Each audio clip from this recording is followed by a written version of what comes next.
할렐루야. 할렐루야. 오늘 거룩한 주일에 하나님 앞에 나와 예배하는 그런 저와 여러분 모두에게 하나님의 크신 은혜와 사랑이 가득하시기를 주님의 이름으로 축원합니다. 축원합니다. 어떤 분이 홈페이지에 올려주셨던 유머가 있어서 소개해드리려고 합니다.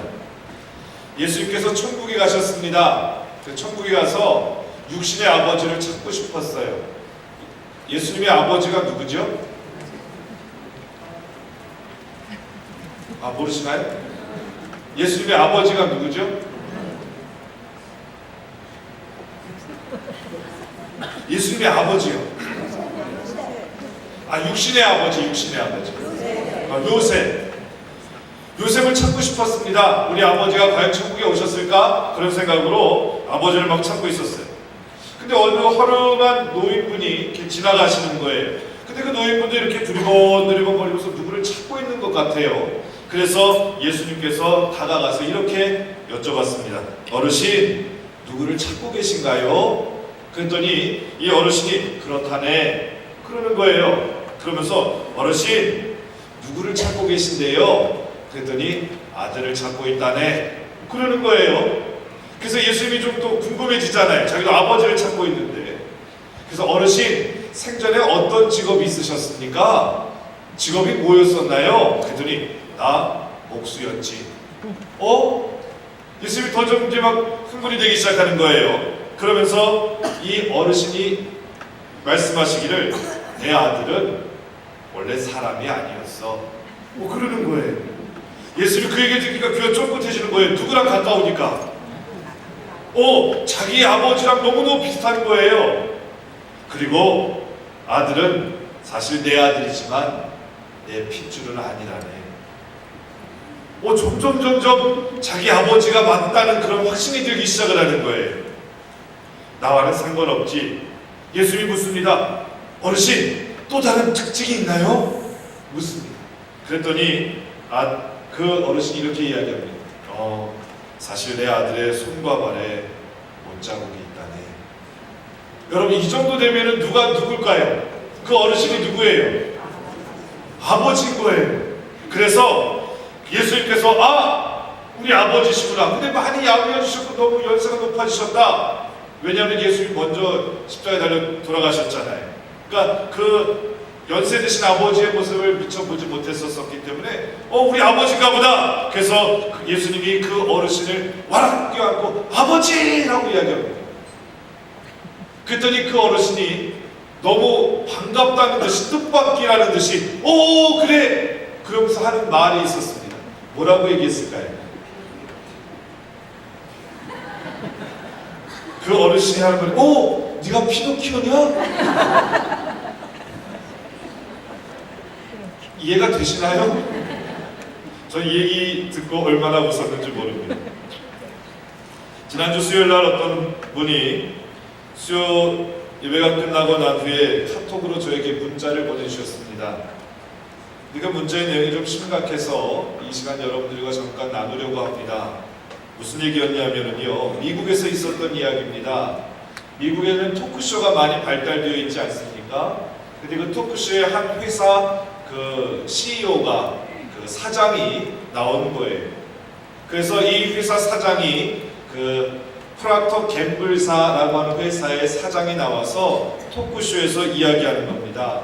근데 이 프락터 갬블사라고 하는 회사는 어떤 회사냐면 생필품, 화장품, 식료품을 판매하는 그런 회사였습니다. 그런데 이 프락터 갬블사의 사장이 하는 얘기가 자기네 회사가 후원하는 그런 종교 집단이 있다는 거예요. 근데 그 종교 집단이 뭐냐면 사탄교라는 거예요. 뭐라고요? 사탄교. 자사가 원하는 사탄교에 대해서 이야기를 하기 시작을 합니다. 뭐라고요? 우리 회사에서 벌어들이는 많은 수익금 중에 많은 부분이 그 사탄교 후원금으로 사용되고 있습니다. 라고 이야기하더래요. 그 토크쇼의 진행자가 그 얘기를 듣고 깜짝 놀라서 이렇게 되물었다고 합니다. 아니, 사장님, 당신이 지금 이 공중파에서 그런 얘기를 하면 당신네 회사에 불이익이 오지 않겠습니까? 만약에 그렇다 할지라도 그런 것 얘기하지 않을 텐데 그 공공연하게 드러내네요. 이런 식으로 되물었다고 합니다. 그랬더니 프락토겐부사의 사장이 웃으면서 이런 얘기를 했다고 하네요. 걱정 없습니다. 세상에는요, 우리 회사에 타격을 줄 만큼 신실한 신자들이 그리 많지 않거든요. 그러면서 그분은 이렇게 이야기합니다. 우리 회사에 번영을 약속한 사탄에게 나는 기꺼이 나의 심장과 영혼을 바치겠습니다. 라고 이야기하더라는 겁니다. 저는 이 글귀를 읽으면서 너무너무 자존심 상하는 게 뭐냐면 그 프락토겐부사의 사장이 공공연하게 우리는 사탄교회를 후원합니다. 우리 회사에서 많은 수익이 생기면 그 수익의 대부분이 사탄교를 후원하는데 사용되어집니다. 아니 그렇게 되면 회사가 타격을 입지 않습니까? 라고 물었을 때 그 사람이 웃으면서 했던 그 말 너무너무 잊혀지지가 않는 거예요. 세상에는 우리 회사에 타격을 줄 만큼 신실한 신자들이 그렇게 많지 않습니다.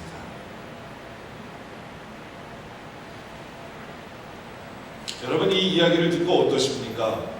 세상에는 우리 회사에 타격을 줄 만큼 그렇게 신실한 믿음의 그리스도인들이 많지 않다는, 세상의 그리스도인들을 졸업하는 듯한 그 이야기를 들으시면서 마음속에서 치솟아오르는 그런 무언가가 있지 않으십니까? 저는 이 이야기를 읽으면서 얼마나 화가 나던지요. 근데 가만히 생각해 보니까 화낼 만한 일도 아니더라는 거예요. 왜 그러냐 하면 우리도 그 사탄교를 후원하고 있다는 사실입니다. 누가요? 누가? 오늘 날이 좀 친구들에서 별로 이렇게 대답하기 싫으시죠? 마음대로 하세요. 우리도 사탄교를 후원하고 있다는 거예요. 무슨 얘기인가요? 그리고 제 사무실을 이렇게 둘러봤어요. 근데 제 사무실 한편에 그 방향제가 있습니다. 그 방향제 이름이 뭘까요? 페브리즈. 여러분의 집에도 있으십니까? 있으신 분? 이거 좋잖아요. 페브리즈. 근데 이 페브리즈가 뭐냐면 P&G 회사의 대표적인 상품입니다. 우리가 돈을 주고 산 그 페브리즈로 인하여 사탄교를 후원하고 있다는 사실 말입니다. 이 회사에서 생산하는 제품들이 어떤 것인지 몇 가지만 제가 한번 소개해 드릴게요. 기저귀, 팸퍼스 기저귀 여러분 아십니까? 이것이 바로 이 회사 거래요. 우리나라에서는 뭐라고 이 회사 이름이 되었냐면 P&G 아시지요? 네, 큐티 기저귀 뿐만 아니라 비누는 아이보리 비누, 그리고 샴푸 이거 많이 쓰실 겁니다. 비달사수, 그리고 펜텐, 그리고 화장지는 코티, 그리고 탈취제는 페브리즈. 우리가 너무나도 일상생활에 너무나도 쉽게 접하고 아마 저와 여러분들의 가정에도 한 개쯤은 꼭 있을 만한 이런 모든 물건들이 P&G 회사 것이고, 그 P&G 회사 거의 물건을 산다는 건 우리도 알게 모르게 사탄교를 후원하고 있다라고 하는 사실을 여러분 알고 계셨습니까?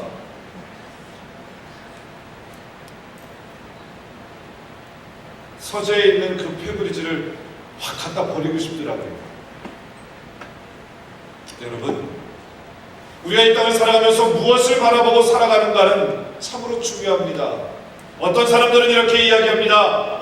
그 페브리즈 방향제 너무너무 좋아요. 다른 어떤 방향제하고는 비교할 수 없는 너무너무 좋은 상품이에요. 그래서 우리는 그걸 어쩔 수 없이 써요. 라고 이야기하는 분도 있어요.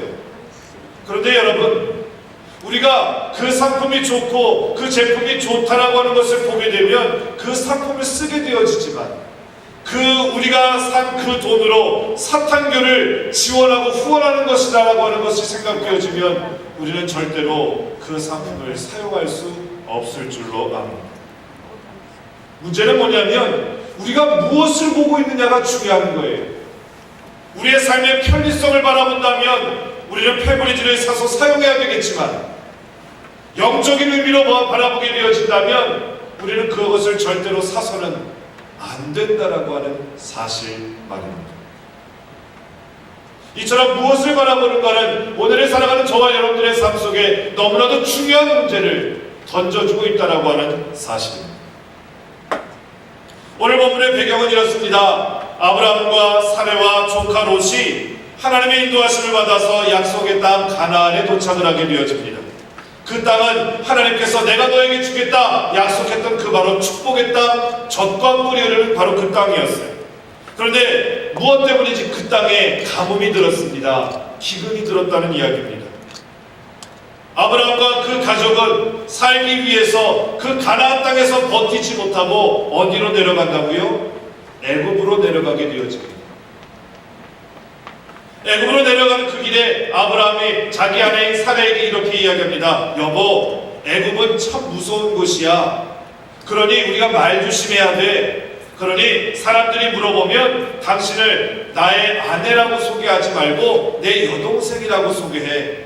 만약에 내 아내라고 소개한다면 당신이 너무 이뻐서 내가 죽임을 당할지 몰라 라고 아브라함이 아내에게 이야기합니다. 아내는 그 이야기를 듣고 알겠어요 라고 대답을 합니다. 애굽에 내려갔습니다. 애굽의 왕인 바로가 그 아브라함의 아내인 사레를 보고 너무너무 이쁜 거예요. 너무너무 매력적인 거예요. 그래서 아브라함에게 다가가서 묻습니다. 야, 네 옆에 있는 저 여자 누구야? 라고 묻습니다. 그랬더니 아브라함이 이야기합니다. 예, 제 여동생이에요. 바로가 아브라함에게 많은 금은 보화를 주면서 그래, 네 여동생 나에게 좀 다오 라고 이야기합니다. 그리고 그 여동생을 데리고 집으로 들어가는 거예요. 밤에 잠을 잡니다. 근데 하나님께서 꿈에 나타나셔서 바로에게 이야기하십니다. 야, 너 그 여자 건드리지 마. 손끝 하나도 건드리지 마. 그 여자는 내 사랑하는 아들 아브라함의 아내야. 만약에 네가 건드리면 너와 내 집이 영원토록 저주를 받을 거야. 그 이야기를 꿈속에서 들은 바로가 깜짝 놀라서 깨서 그 아내를 아브라함에게 데려다 줍니다. 우여곡절 끝에 아브라함은 자기 아내를 빼앗겼다가 다시 되찾게 됩니다. 그러면서 애굽에서는 살 곳이 못 되는구나 생각을 하고 다시 가나안 땅으로 올라오게 됩니다. 다시 가나안 땅으로 올라올 때 아브라함의 마음이 어땠을까요? 가나안 땅에 기근이 들어서, 다시요, 가나안 땅은 젖과 꿀이 흐르는 땅이라 모든 것이 풍성할 줄 알았는데 고생고생하여 그 땅에 드디어 도착을 했는데 그 땅에 웬일일까요? 기근이 들었습니다. 가뭄이 들었다는 얘기입니다. 먹고 살 수가 없게 되었다는 이야기입니다. 어쩔 수 없이 애굽으로 내려갔어요. 그런데 애굽에 내려가니까 그 가뭄 때문에, 기근 때문에 어려움을 당한 것보다 더 큰 어려움을 당하게 되어지더라는 겁니다. 어떤 아내를 빼앗기는 그 아픔을 말입니다. 우여곡절 끝에 그 아내를 다시 되찾기는 했지만 아브라함은 생각을 합니다. 아, 애굽이라고 하는 것은 내가 살 곳이 못 되는구나. 그래서 그는 모든 집을 다시 싸서 가나안 땅으로 올라옵니다. 그러면서 생각이 됐던 건, 아, 내가 살 곳은 죽으나 사나 하나님이 주시는 땅 가나안에서 살아야 되겠구나. 아, 나는 죽으나 사나 하나님의 말씀 붙잡고 살아야 되겠구나 라고 하는 결단과 깨달음을 갖고 다시 가나안으로 올라옵니다. 가나안으로 올라와서 제일 먼저 했던 게 뭐냐면 오늘 본문에 등장하는 롯과 아브라함이 헤어지는 장면이에요. 롯과 아브라함의 가축들이 많아서 야, 우리가 같이 있을 수 없으니 헤어지자 라고 이야기합니다. 그때 아브라함이 이야기합니다. 조카 롯에게 네가 먼저 땅을 선택해라. 네가 좌하면 나는 우하겠고 네가 동하면 나는 서할 테니 네가 먼저 선택해라. 그 이야기를 듣고 조카 롯이 어디가 좋을까 사방을 둘러봅니다. 저쪽에 보니까 물이 많이 있는 곳. 뭐가 많이 있다고요? 물이 넉넉한 곳. 왜 가나안에서 애굽으로 내려갔을까요? 조금 전에 기근이 들었다고 그랬죠. 그건 뭐가 없다는 얘기예요? 물이 없다는 얘기였어요. 먹을 물, 마실 물이 없었다는 거예요. 그래서 애굽으로 내려갔었던 겁니다. 다시 가나안으로 올라왔어요. 헤어지자고 이야기합니다. 어디로 선택할래? 조카 롯이 사방을 둘러보다가 물이 넉넉한 곳이 보입니다. 거기가 어딘데요? 소돔과 고모라였습니다. 삼촌, 나 저기 할래요. 그래, 너가 그쪽으로 가면 나는 이쪽으로 갈게. 얼마 전까지만 해도 가나안 땅에 기근이 들어서 고생했고, 그로 인해 애굽으로 내려가서 더욱 고생했고, 우여곡절 끝에 다시 가나안으로 돌아왔습니다. 그런데 롯은 물이 있는 곳 소돔과 고모라를 선택한 것입니다. 아브라함은 어땠는데요? 롯이 버리고 간 그 땅, 바로 그곳에서 하나님 앞에 제단을 쌓았다라고 성경은 기록합니다. 그 땅은 어떤 땅일까요? 물이 없는 땅이겠죠. 메마른 땅이겠죠. 황무지였겠죠. 사막과 같은 곳이었겠죠. 아브라함은 바로 그 땅에, 그럼에도 불구하고 하나님이 나에게 주신 땅이야. 그러니 나는 이 땅에서 죽어나서는 여기서 살다가 인생을 마감할 거야. 이런 결단을 하고 그 황량한 사막과 같은 그 땅에, 롯이 버리고 간 그 땅에서 정착을 하고 거기서 제단을 쌓습니다. 그리고 거기서 정착을 합니다. 이게 오늘 본문의 내용입니다. 자, 이제 우리 한번 하나씩 풀어가 보기를 원합니다. 여러분, 아브라함이 왜 애굽으로 내려갔다고요? 애굽으로 내려간 이유가 뭐라고요? 기근 때문에 뭐 하려고? 기근이 들어서 뭐 하려고? 살기 위해서. 가나안 땅에 기근이 들었기 때문에 먹고 살기가 어려웠다는 거예요. 그래서 먹고 살기 위해서 어디로 내려갑니까? 애굽으로 내려갔어요. 근데 애굽으로 내려간 아브라함 일가가 왜 다시 가나안으로 돌아왔나요? 네? 왜 다시 가나안으로 돌아왔을까요? 너무 어려운가요? 좀 얘기를 해주시면 더 좋을 거예요. 왜 다시 가나안으로 돌아왔을까요? 네? 먹고 살기 위해서 내려갔던 그 애굽에서 누구를 빼앗기게 돼요? 아내를 빼앗기게 되는 거예요. 자기의 많은 가축을 지키기 위해서, 그 가축들에게 물을 먹이기 위해서 그들은 애굽으로 내려갔는데, 애굽으로 내려가서 가축은 살렸는데 누가 빼앗기게 되어진 거예요? 아내를 빼앗기게 되어진 거예요. 그리고 죽음의 공포와 두려움을 경험하게 되었다는 겁니다. 여기서는 살 곳이 못 되는구나. 그래서 다시 가나안으로 올라왔어요. 여러분, 다시 가나안으로 올라왔습니다. 삶의 형편이 나아졌나요? 아니요, 똑같습니다. 여전히 기근이고 여전히 물이 없어요. 여전히 목말라 죽을 위기에 처해 있다고요. 그 와중에 아브라함은 조카 롯에게 말합니다. 네가 먼저 선택해라. 그나마 물이 있었던 그 땅, 소돔과 고모라 땅을 조카 롯이 선택을 하고 그 땅으로 훅 떠나 버립니다. 여전히 아브라함은 물 없는 황량한 사막에 내버려지게 되어지고 말았다는 것입니다. 여러분, 여기서 우리가 중요하게 찾아야 될, 중요하게 발견해야 될 하나님의 메시지가 있습니다. 도대체 아브라함은 제정신입니까? 지금 가나안에 기근이 들어서 애굽에 내려갔다가 올라왔는데, 지금 물이 있어야 살 수 있는데 그나마 물이 있는 좋은 땅을 조카인 롯에게 양보해주고 말았어요. 그러면 물 없는 곳에 있으면 가축이 살까요? 죽을까요? 가축이 죽습니다.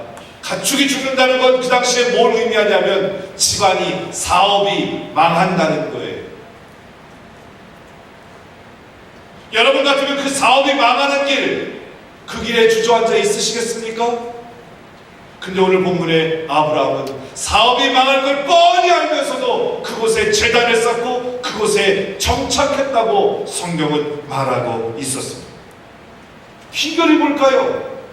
미친 사람이 아니고는 내 사업이 크게 확장되었다가 그 사업이 쫄딱 망하게 되어지는 그 위기 상황 가운데 그대로 주저앉을 수 있었던 그 비결은 무엇이었을까요?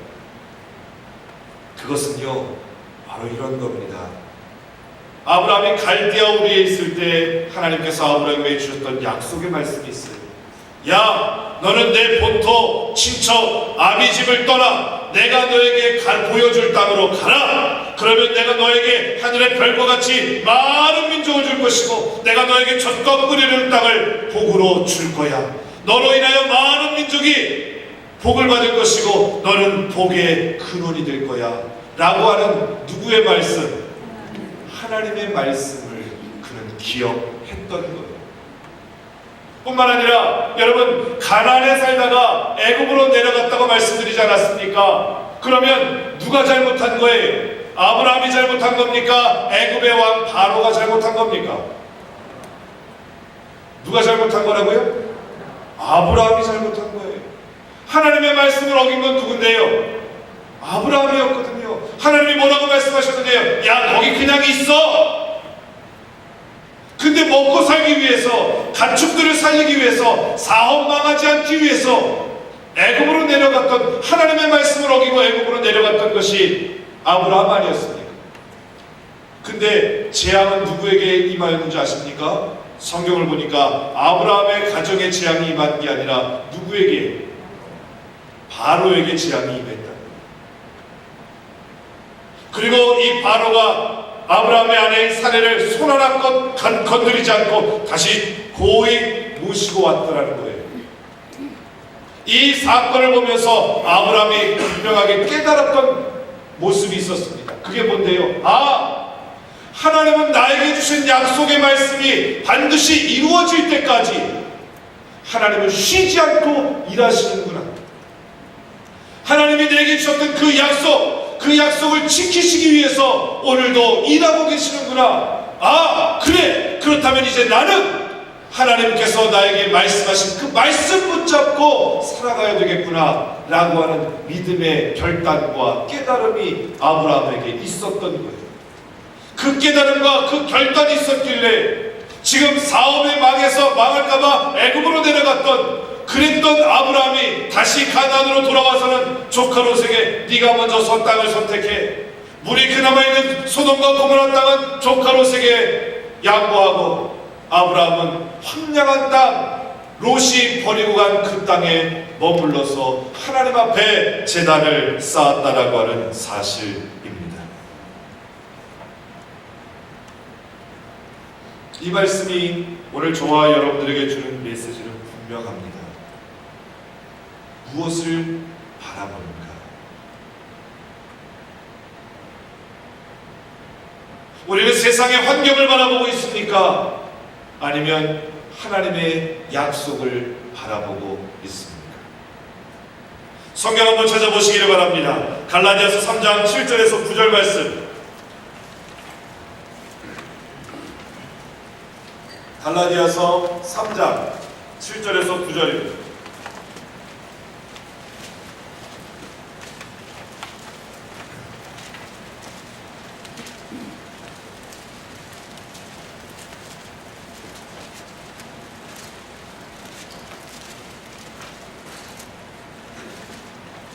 갈라디아서 3장 7절에서 9절 같이 한번 읽어봅니다. 신약성경 305쪽 정도 있습니다.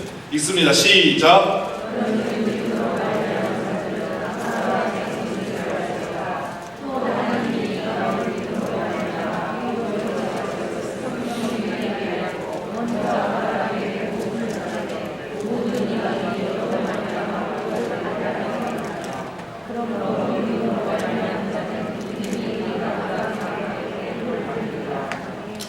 여러분, 이 말씀을 여러분 별표해 주시길 바랍니다. 왜냐하면요, 제가 설명해 드릴게요.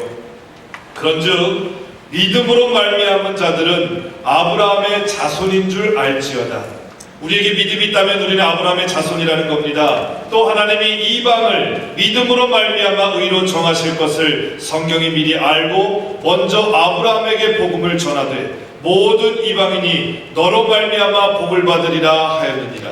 여기서 말하는 너는 누굴까요?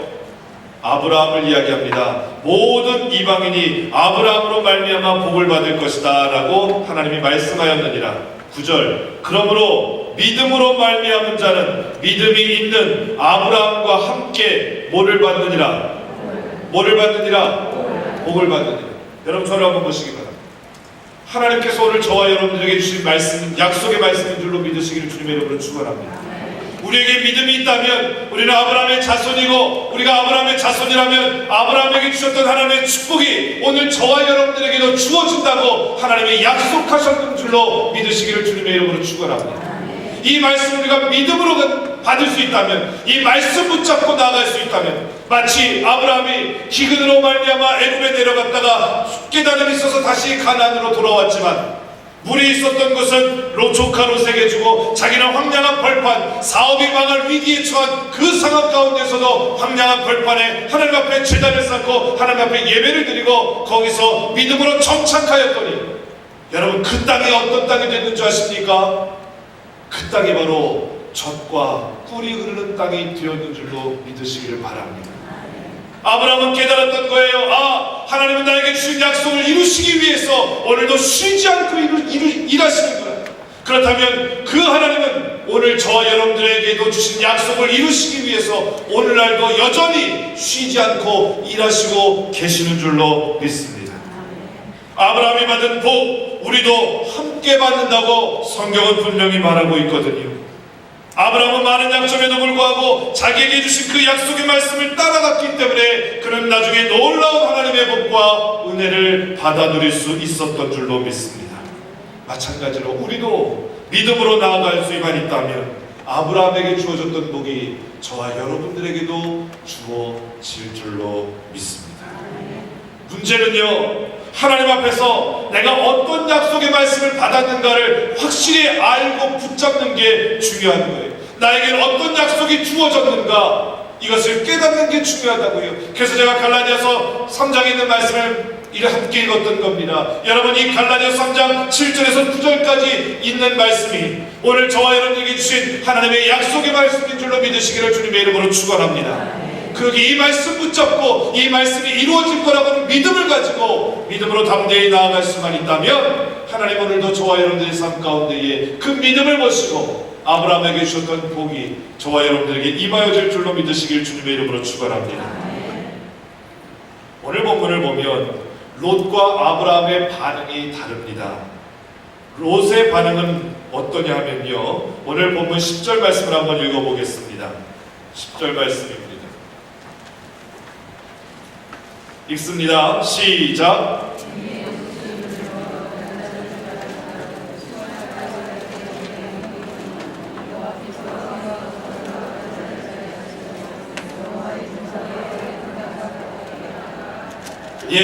저를 한번 보세요. 시간이 별로 없으니까 제가 간단하게 말씀을 드리겠습니다. 롯은 야, 네가 동을 선택하면 나는 서를 선택할게, 네가 북을 선택하면 나는 남을 선택할게, 아브라함이 이야기합니다. 그래서 롯이 먼저 선택권을 가졌습니다. 그리고 롯이 반응이 뭐냐면 동서남북을 살피는 거예요. 어디가 좋은가, 무엇이 보기에, 누가 보기에, 롯이, 내가 보기에, 내 육신의 눈으로 보기에 그나마 어떤 것이 좋은가, 육신의 눈으로 사방을 둘러보더라는 이야기입니다. 그리고 저쪽에 소돔과 고모라 땅에 보니까 물이 있는 거예요. 넉넉한 거예요. 야, 저기 가면 우리 가축들을 먹일 수 있겠지, 저기 가면 좀 더 부자가 될 수 있겠지, 사업이 성공할 수 있겠지, 이렇게 삶의 여러 가지 환경과 조건을 따져보고 그가 선택했던 것이 바로 소돔과 고모라였습니다. 여러분 한번 생각해 보십시오. 지금까지 고생했던 것이 바로 물이 없었기 때문이었습니다. 그런데 물이 있는 곳을 발견했습니다. 그러기에 그는 주저하지 아니하고 그곳을 선택하였다는 거예요. 그런데 아브라함의 반응은 어땠을까요? 여러분, 아브라함의 반응은 14절부터 18절까지에 나오는데요, 우리 18절 말씀 한번 읽어보기를 원합니다. 한번 읽어봅니다. 시작.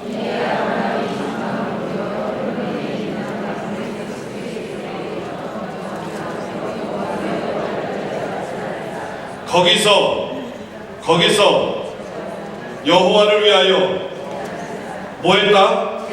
제단을 쌓아. 자, 저를 보십시오. 이게 무슨 말이냐 하면, 거기서라는 거기가 어딜까요? 거기가 어딜까요?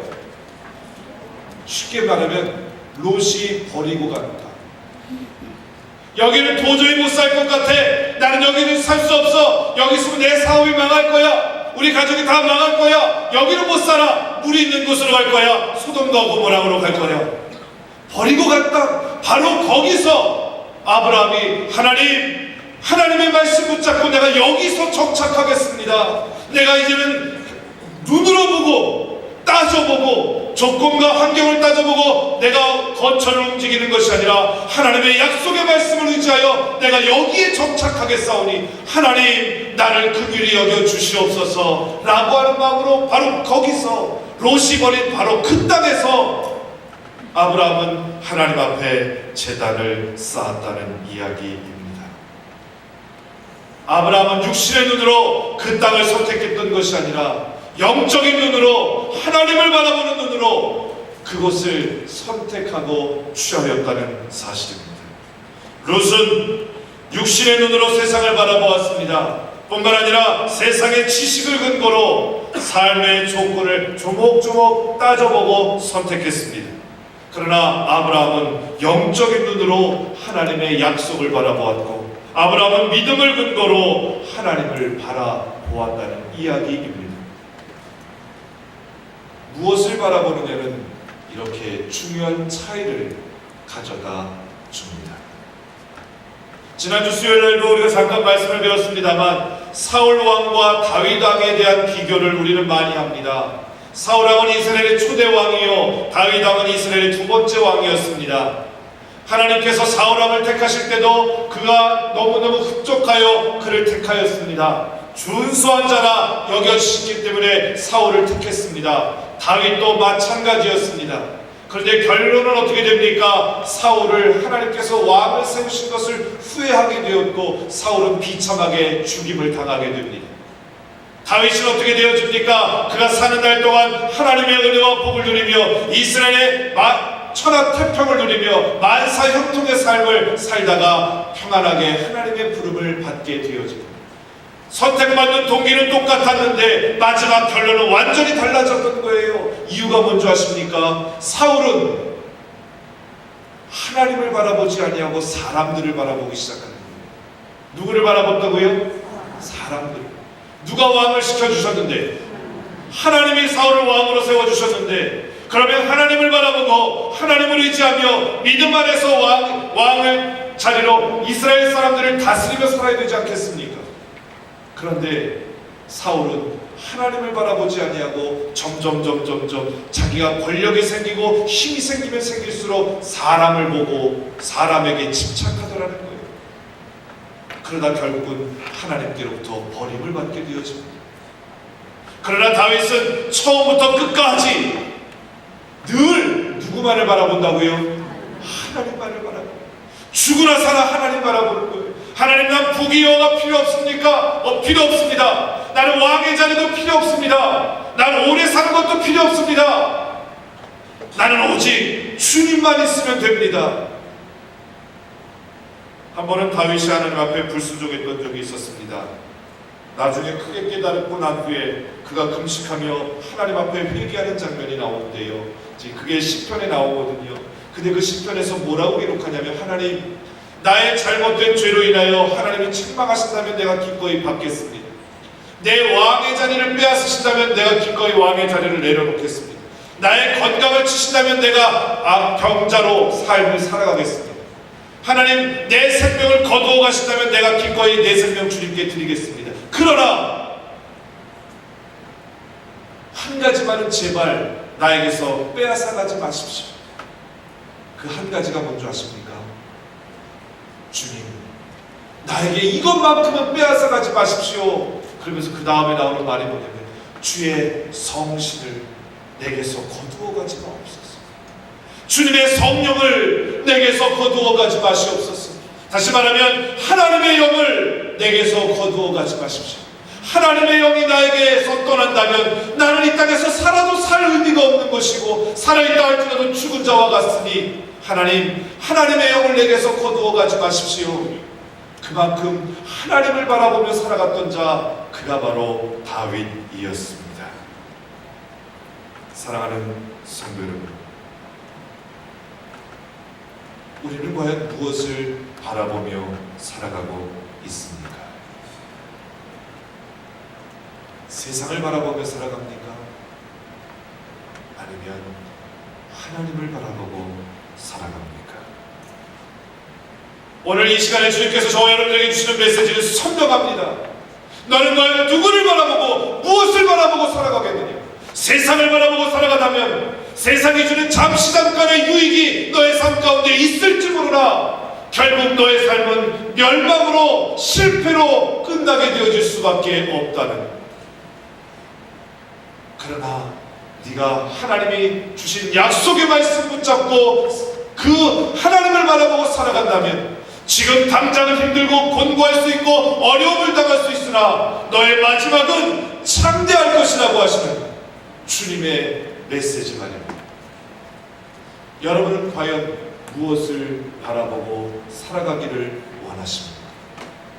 무엇을 의지하며 살아가기를 결단하시렵니까? 사랑하는 성도 여러분, 오늘 저와 여러분들이 하나님을 바라보며 살아갈 수 있는 믿음의 삶 되어지시기를 주님의 이름으로 축원합니다.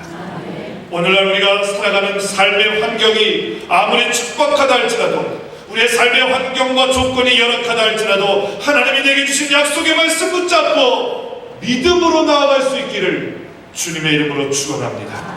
아브라함은 그 말씀 붙잡고 그 척박한 땅에서 제단을 쌓았다라고 기록하고 있습니다. 사람도 버린 그 땅에서 하나님의 말씀 붙잡고 단을 쌓았던 아브라함은 결국 큰 복을 받게 되었습니다. 마찬가지로 오늘 우리의 병든 육신 가운데에도 하나님의 약속의 말씀을 붙잡고 단을 쌓는 자들에게 하나님의 축복이 임하여질 줄로 믿습니다. 고형한 가는 부부관계 가운데에서도 하나님의 약속의 말씀 붙잡고 제단을 쌓는 자들에게 하나님의 은혜가 임하여지게 될 줄로 믿습니다. 삐뚤어져만 가는 자녀들의 문제 가운데서도 하나님의 약속의 말씀 붙잡고 제단을 쌓는 자들에게 하나님이 복을 허락해 주실 줄로 믿습니다. 점점 기울어져가는 사업과 경제 문제 가운데서도 하나님께서 내게 주시겠다고 약속하셨던 그 약속의 말씀 붙잡고 제단을 쌓는 자들에게 하나님의 놀라운 축복이 임하여질 줄로 믿습니다. 바라기를 이 약속의 말씀 붙잡고 믿음으로 내 앞에 주어진 길을 묵묵히 단을 쌓으면서 걸어가시다가 하나님께서 예비해 놓으신 놀라운 복과 은혜를 넉넉히 받아 누리시는 저와 여러분의 삶이 되어지시기를 주님의 이름으로 축원합니다. 기도하시겠습니다. 신실하신 하나님, 이 땅을 살아가며 우리가 무엇을 바라보며 살아가고 있습니까? 또 무엇을 바라보며 무엇을 의지하며 살기를 원하고 있을까요? 하나님, 썩어져갈 세상을 바라보며 살지 않게 하시고 영원하신 하나님을 바라보며 영원하신 하나님의 약속을 붙들고 살아갈 수 있는 믿음의 삶 되게 하옵소서. 예수님의 이름으로 기도합니다. 아멘.